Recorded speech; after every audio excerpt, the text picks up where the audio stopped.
أشهد أن لا إله إلا الله.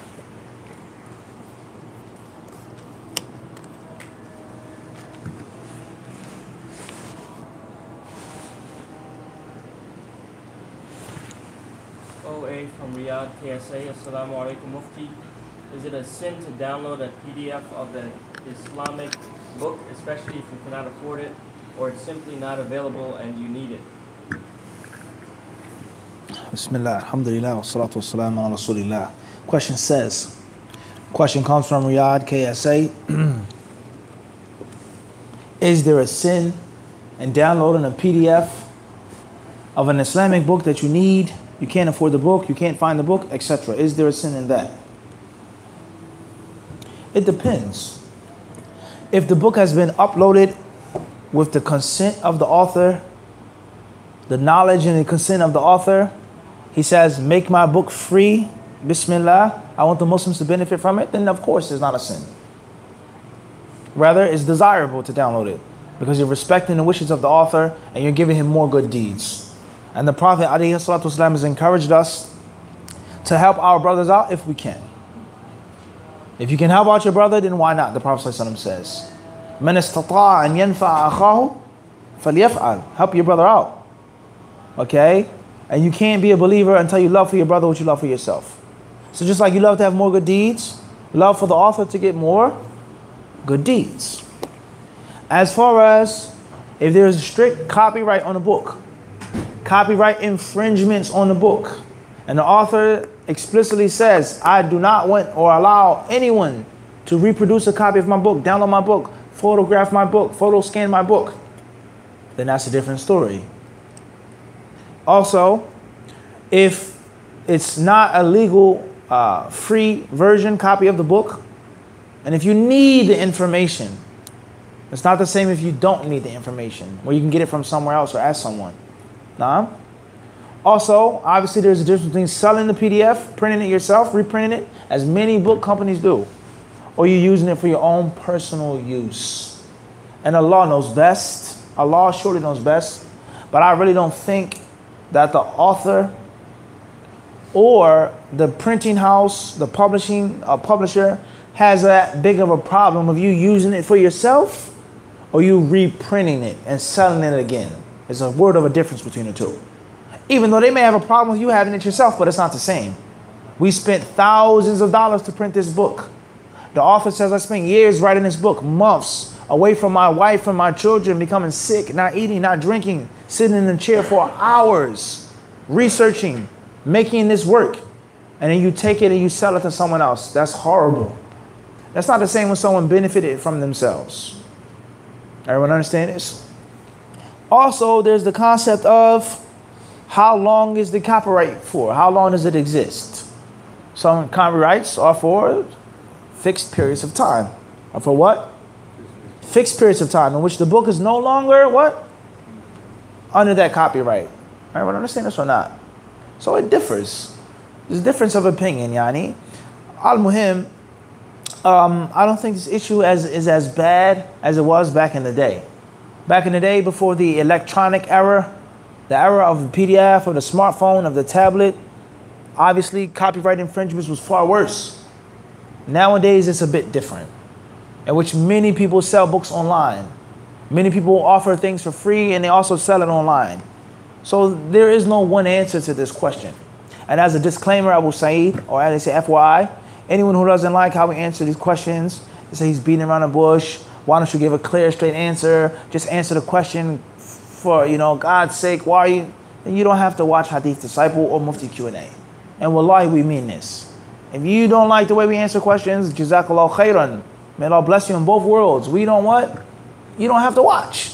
And you can go here, and this person can says, it's haram. For every question that comes to him, it's halal. That's not what we're doing. That's not how we were taught. That's not how we were trained. And that's not how we research, to just always say it is or it isn't. And there are many times in which we do say that, based off of the speech of the ulama. But there are other issues in which it's not that simple. It's not that black and white. There's detail. How everyone understand this? And ignorant people, they hate details. Because the detail forces you to think. It forces you to use your brain. And this situation is permissible, and that situation is not. It could be, mumkin, perhaps.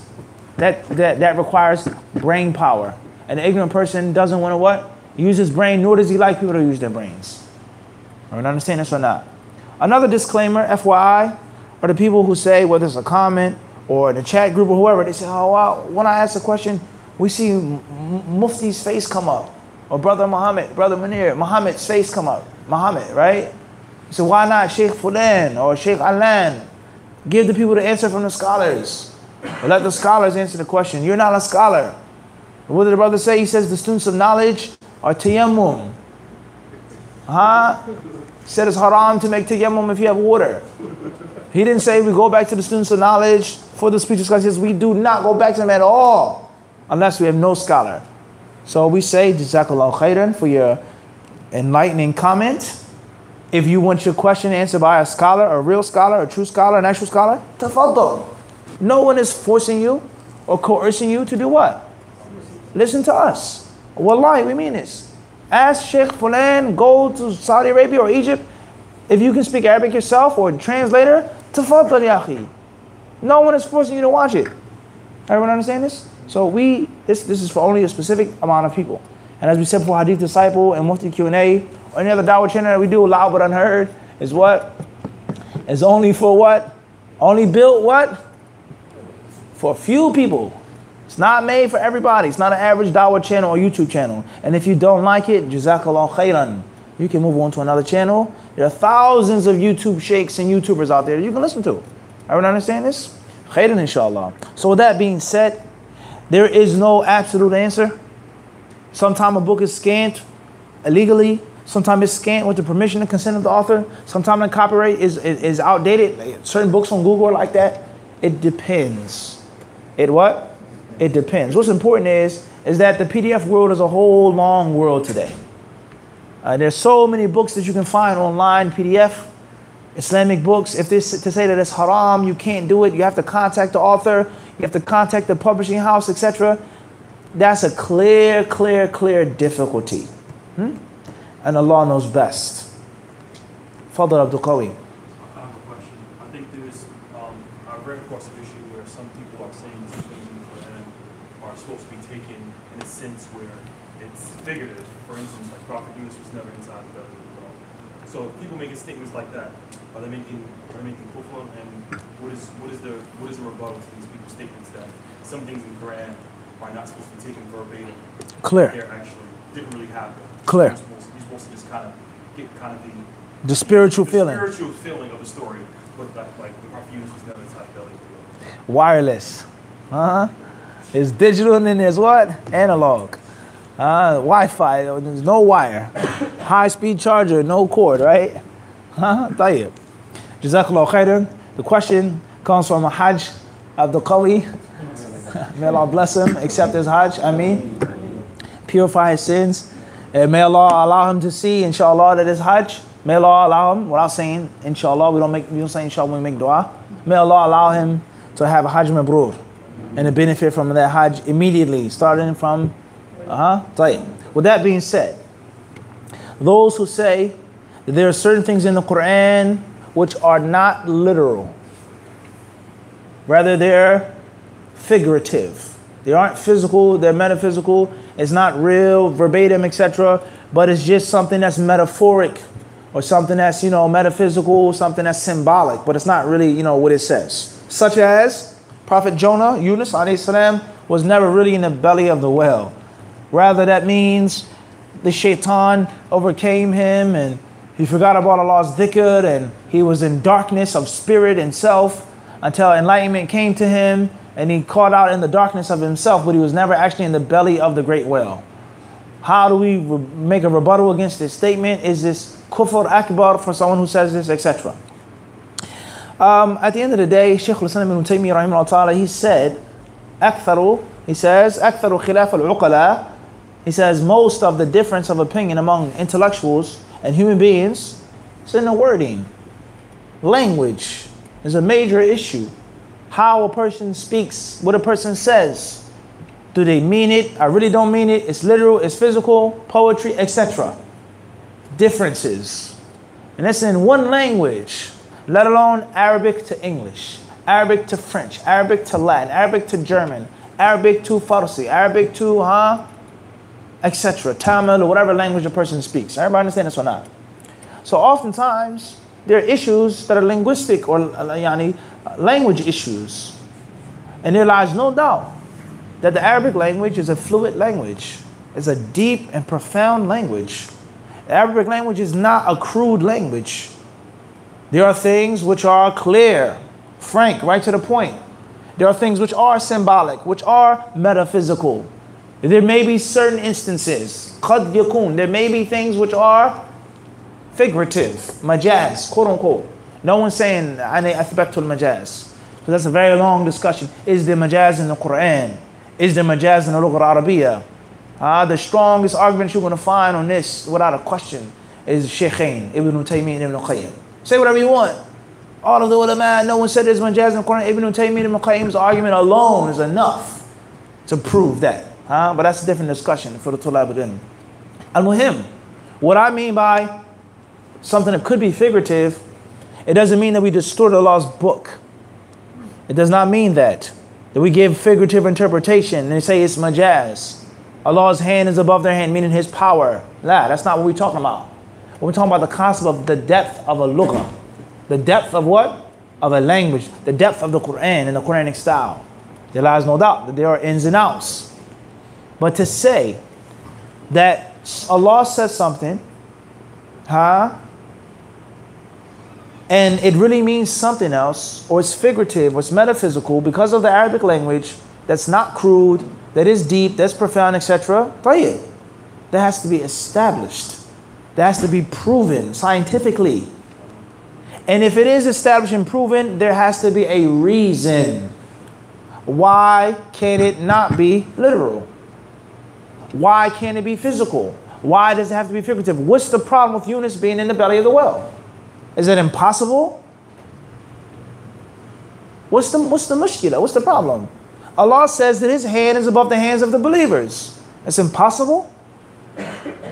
Allah can't do what He wants to do. Inna Allah yaf'alu ma yasha. Allah does what He wants to do. Allah, He says, thumma stawa ala al-arsh. Then He rose above the throne. So before He rose over the throne was above Him. وَهُوَ الْعَلِيُّ الْأَعْلَى وَهُوَ الْعَلِيُّ الْعَظِيمُ. Allah is the Most High. Allah descends in the last part of the night. Does it mean the throne is not above Him and He goes back? So it can't mean that. It's figurative. Why? Lish. Why? Unless you put restrictions on Allah. So for a human being to be under the roof and then to climb on the roof, or to climb on the roof, that means he was now what first? Beneath the roof. The roof was above him. Then he rose over the roof. That's the restriction of the what? Of the human. You have a hand. No matter how big, how small your hand is, how fair your skin is, how dark your skin is, how veiny your hand is, how smooth, how strong, a hand is going to be similar. Humans, no question about that. But is Allah Azza wa Jalla a human being? Is Allah restricted to what we are restricted to? Do you respect Allah as He should be respected? Are we understand this? So this is the asl of saying something's majaz in the Quran. If it is majaz, it's not literal. Allah doesn't have a hand. He just has power. Okay. First reason is why? You have to have a reason to take it away from the literal outward sense.